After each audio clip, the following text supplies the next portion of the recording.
السلام علیکم ورحمۃ اللہ وبرکاتہ۔ یہ فقیر احمد سعید السیفی المعروف یارجان، شہر مدینہ، شہر طیبہ، شہر رسول، مدینہ المنورہ،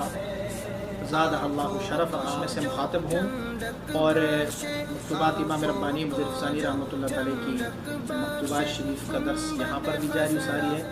اور آپ دیکھتے رہیے ہمارا یوٹیوب چینل علوم و معارف۔ انشاءاللہ العزیز مکتوبات شریف کا سلسلہ جاری ساری رہے گا۔ بسم اللہ الرحمن الرحیم۔ مکتوبات امام ربانی مجد الفسانی شیخ احمد فاروق سرہندی رحمہ اللہ الباری، مکتوب نمبر 44، دفتر اول، حصہ 2۔ اس مکتوب شریف میں حضرت امام ربانی مجد الفسانی رحمۃ اللہ تعالی ارشاد فرماتے ہیں کہ جن لوگوں نے حضور نبی اکرم صلی اللہ علیہ وسلم بارک کی شریعت مطہرہ کی تصدیق کی ہے، اسے خیر الامم کہا جاتا ہے۔ اللہ کریم نے حضور نبی اکرم صلی اللہ علیہ وسلم کی امت مطہرہ کے لیے ارشاد فرمایا کہ کنتم خیر امت اخرجت للناس، اے میرے محبوب کی امتی ہو، آپ بہترین امت ہو۔ تو آپ تشریف فرما رہے ہیں کہ خیر الامم، امتوں میں سے بہترین امت کس وجہ سے بنی ہے؟ اس وجہ سے بنی ہے کہ انہوں نے حضور سید عالم صلی اللہ علیہ وسلم مبارک کی دینی مطہرہ کی تصدیق کی ہے، اور فرمایا مکذبان آن بدترینی بنی آدم، اور حضور نبی اکرم صلی اللہ علیہ وسلم مبارک کی دین اور آپ کی تکذیب کرنے والے، آپ کو نہ ماننے والے جو ہے وہ تمام کائنات کی بدترین لوگ ہوں۔ بھلے لوگ ان کی مثال دیں کہ ان کی اخلاق اچھے ہیں، یا آپس میں بھائی چارہ کرتے ہیں، یا آپس میں انسانیت کو بہت زیادہ ترویج دیتے ہیں، انسانیت کو عزت دیتے ہیں، لیکن ایک بات مسلم ہے، جس نے میری مصطفیٰ کریم صلی اللہ علیہ وسلم کی تکذیب کی ہے وہ کائنات کی بدترین لوگ ہیں، اور جس نے حضور سید عالم صلی اللہ علیہ وسلم بارک کی تصدیق کی تو رب کائنات نے انہیں ایک تمغے سے نوازا، اللہ نے انہیں ایک بشارت دی، فرمایا کنتم خیر امت، تمام کائنات کی امتوں میں سے تم بہترین امت ہو کہ میرے حبیب صلی اللہ علیہ وسلم کی تصدیق کی ہے۔ آپ کے ایک سالک، آپ کے ایک مرید حضرت شیخ فرید، انہوں نے آپ مبارک کی بارگاہ میں کچھ اپنی عریضہ لکھا ہوا تھا، اور آپ نے اس عریضے میں، اپنی اس خط میں آپ نے محبت کا اظہار کیا ہوا تھا، اور اہل اللہ اور فقراء کی محبت والے چند فقرے اس میں لکھے تھے۔ تو آپ انہیں فرما رہے ہیں کہ میں آپ کی اس خط کو دیکھ کے، آپ کی اس کتابت کو دیکھ کے، آپ کی اس ارسال شدہ خط کو دیکھ کے بہت ہی خوش ہوا ہوں۔ خوش اسی لیے ہوا ہوں کہ آپ کو بھی آپ کے جد امجد حضرت شیخ فرید صاحب جو تھے یہ سید تھے، آپ کے جد امجد حضور محمد مصطفیٰ صلی اللہ علیہ وسلم بارک کی اس وراثت سے جو فقر والی وراثت ہے، کہ حضور نے فرمایا کہ الفقر فخری، فقر میرا فخر ہے، تو فرمایا اللہ کریم نے اس میراث سے آپ کو بھی نوازا ہوا ہے۔ وجہ اس کی یہ ہے کہ آپ نے فقراء سے محبت کی ہے، تو یہ فقراء سے محبت اس میراث کا نتیجہ ہے جو آپ کے جد امجد سید العالمین صلی اللہ علیہ وسلم بارک کی وراثت آپ تک پہنچی ہے۔ فرماتے آپ نے جب محبت کا اظہار کیا ہے تو اب میں نہیں سمجھتا کہ اس آپ کی خط کی جواب میں کیا فقرے لکھوں، کیا آپ کو جواب دوں، مگر میں یہ کر سکتا ہوں کہ چونکہ آپ نے ہم سے محبت کی ہے، اظہار محبت ہم سے کی ہے، میں آپ کے جد امجد سید الاولین سید الآخرین محمد مصطفیٰ صلی اللہ علیہ وسلم بارک کی چند اوصاف اور ان کی مدح کی چند کلمات آپ کی خدمت میں پیش کرتا ہوں۔ اور فرماتے ہیں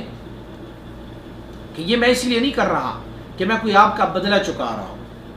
آپ فرماتے ہیں یہ حضور کی مدح اور حضور کی تعریف و توصیف میں اسی لیے کر رہا ہوں تاکہ یہ میری آخرت کے لیے نجات بن جائے، اور یہ حضور سید عالم صلی اللہ علیہ وسلم مبارک کی قرب کا ایک وسیلہ بن جائے میرے لیے۔ تو آپ شروع کرتے ہیں، فرماتے ہیں ما ان مدحت محمدا بمقالتی ولکن مدحت مقالتی بمحمدی۔ فرماتے ہیں میں نے اپنی مقالے سے مصطفیٰ کریم صلی اللہ علیہ وسلم کی کوئی مدح نہیں کی، میرے مقالے کی اور میری شعر اور شاعری، میرے الفاظ اور میرے کلمات اس لائق نہیں ہے کہ وہ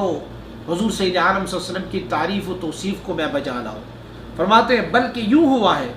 کہ میں نے اپنے مقالے کو مصطفیٰ کریم کی مدح سے مزین کیا ہوا ہے۔ جب میں اپنے مقالے کو لکھتا ہوں اس میں اپنے نبی کا نام جب لکھتا ہوں نا تو میرے مقالے کو نکھار آ جاتی ہے، میرا مقالہ چمکتا ہے، میرا قول چمکتا ہے۔ ایسا نہیں ہے کہ میرے الفاظ اور کلمات جو ہے وہ حضور کی مدح کو بڑھاتے ہیں یا حضور کی تعریف و توصیف میں وہ کچھ زیادہ ہی کامیاب ہوتے ہیں۔ فرماتے ہیں بس میں تو اپنے مقالے کو مزین کر رہا ہوں تو میرے مصطفیٰ کے نام سے ہی مزین کرتا ہوں۔ آپ فرماتے ہیں حضور سید عالم صلی اللہ علیہ وسلم نے فرمایا، بڑا مشہور و معروف حدیث ہے، فرمایا کہ حضور سید عالم صلی اللہ علیہ وسلم سید ولد آدم، حضرت آدم علیہ نبینا علیہ السلام کی جتنی بھی اولاد ہے ان سب میں سے سب سے اعلیٰ و ارفع و سید و سردار و بادار ہے۔ اب حضور سید عالم صلی اللہ علیہ وسلم مبارک تمام حضرت آدم علیہ نبینا علیہ السلام کی اولاد میں سے سب سے سید، سب سے بالا، سب سے اعلیٰ اور سب سے افضل ہے۔ اور آپ مبارک کو اللہ کریم نے شان یہ عطا فرمایا کہ وہ اکثر الناس تبعا یوم القیامہ، قیامت والے دن سب سے زیادہ امتی میرے مصطفیٰ کریم صلی اللہ علیہ وسلم کے ہوں گے۔ حضور سید عالم صلی اللہ علیہ وسلم کا ارشاد گرامی ہے کہ حضرت عیسیٰ علیہ نبینا علیہ السلام کو رب کائنات نے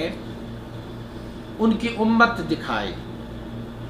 اور بنی اسرائیل کی امت بھی دکھائی اور کچھ اور امتیں بھی دکھائی۔ تو بعد میں حضرت عیسیٰ علیہ نبینا علیہ السلام نے عرض کی پروردگارا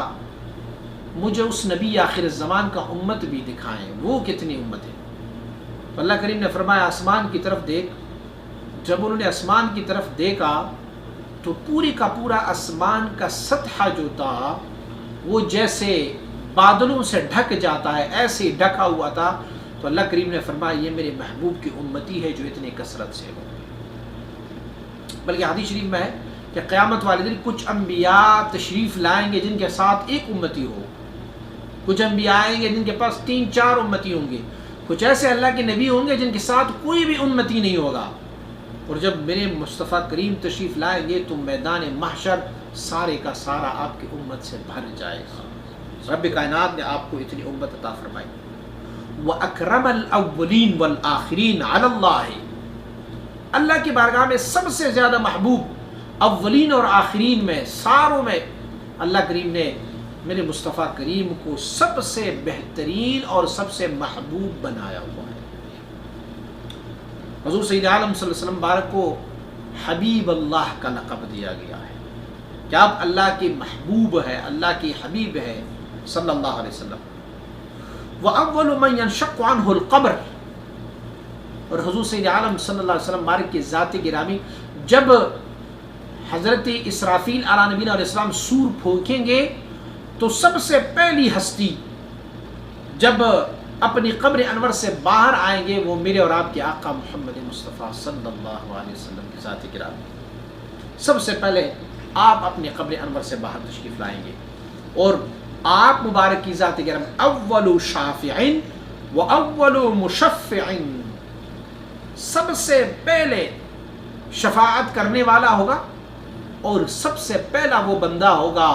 جس کی شفاعت اللہ قبول فرماتا رہے گا۔ بڑا طویل ترین حدیث ہے، حضور سید عالم صلی اللہ علیہ وسلم فرماتے ہیں قیامت والے دن لوگ ایک عذاب میں مبتلا ہوں گے۔ وہ عذاب کیا ہوگا کہ سورج سمانے پر ہو، زمین تانبے کی بنا ہو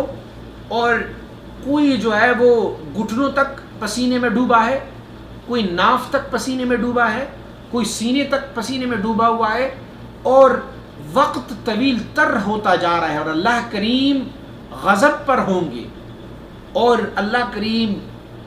جل وعلا شانہ حساب کتاب شروع نہیں فرمائیں گے۔ اب لوگوں کے دل میں یہ خواہش ہوگی کہ کاش یہ حساب کتاب شروع ہو جائے، جنتی جنت میں جائے اور جہنمی جہنم میں جائے، اس عذاب سے تو نجات مل جائے گی جس عذاب میں ہم کڑے ہیں۔ لیکن اللہ رب العزت خدا قہار ہے غضب پر، اور کھلے ہیں بدکاریوں کے دفتر، تو دفتر کھلے ہوں گے لیکن حساب کتاب جو ہے وہ شروع نہیں ہوں گے۔ تو اس دوران حضور سید عالم صلی اللہ علیہ وآلہ وسلم بارک فرماتے ہیں میں سر بسجود رہوں، اور فرماتے ہیں ایسے محامد اور ایسے اللہ کی تسبیحات میں شروع کر دوں جو آج مجھے یاد نہیں ہے بلکہ اس وقت مجھے رب کائنات اسے تعلیم فرماتے ہیں۔ تو پھر اچانک بارگاہ الہی سے آواز آئی، یا محمد ارفع رأسک، اے محمد اپنی سر کو اٹھا لے۔ تو حضور فرماتے ہیں کہ میں سر کو نہیں اٹھاؤں گا۔ اللہ کریم پھر فرمائے گا کہ یا محمد ارفع رأسک، اپنے سر کو اٹھا لے۔ آپ فرماتے ہیں میں دوسری بار بھی اپنے سر کو نہیں اٹھاؤں گا۔ تو پھر اللہ کریم مجھ سے پوچھیں گے کہ اے محمد سل تعطی، مانگ میں عطا کرتا جاؤں گا۔ تو حضور سید عالم صلی اللہ علیہ وسلم فرماتے ہیں اس وقت میں اپنی امت کی بخشش اور اپنی امت کی شفاعت کرتا رہوں گا۔ لوگ کہتے ہیں کہ شفاعت کوئی نہیں ہے، اور دلیل یہ دیتے ہیں کہ من ذا الذی یشفع عندہ، بس یہاں تک کون ہے جو اللہ کی بارگاہ میں شفاعت کر لے، لیکن اگلا جملہ بھی ان کے ساتھ بتائے نا، من ذا الذی یشفع عندہ الا باذنہ، مگر اللہ کی اذن سے۔ اللہ کریم سب سے پہلے اذن شفاعت میرے اور آپ کے آقا صلی اللہ علیہ وسلم کو عطا فرمائے گا، اور حضور فرماتے ہیں کہ میں اول شافع ہوں گا اور اول مشفع، سب سے پہلا وہ بندہ جس کی شفاعت اللہ کی بارگاہ میں قبول ہوں گی وہ میں ہوگا۔ وَأَوَّلُ مَنْ يَقْرَعُ بَابَ الْجَنَّةِ فَيَفْتَحُ اللَّهُ لَهُ، سب سے پہلی ہستی جو جنت کے دروازے کو کٹکھٹائیں گے وہ میرے اور آپ کے آقا حضور سید عالم صلی اللہ علیہ وسلم ہوں۔ جنت میں کسی بھی بندے کے دخول میرے مصطفیٰ کریم سے قبل ممنوع ہے، کوئی بندہ داخل نہیں ہو سکتا۔ وہ جنت کا دروازہ کھولنے والا اور جنت میں داخل ہونے والا میرے اور آپ کے آقا محمد مصطفیٰ صلی اللہ علیہ وسلم۔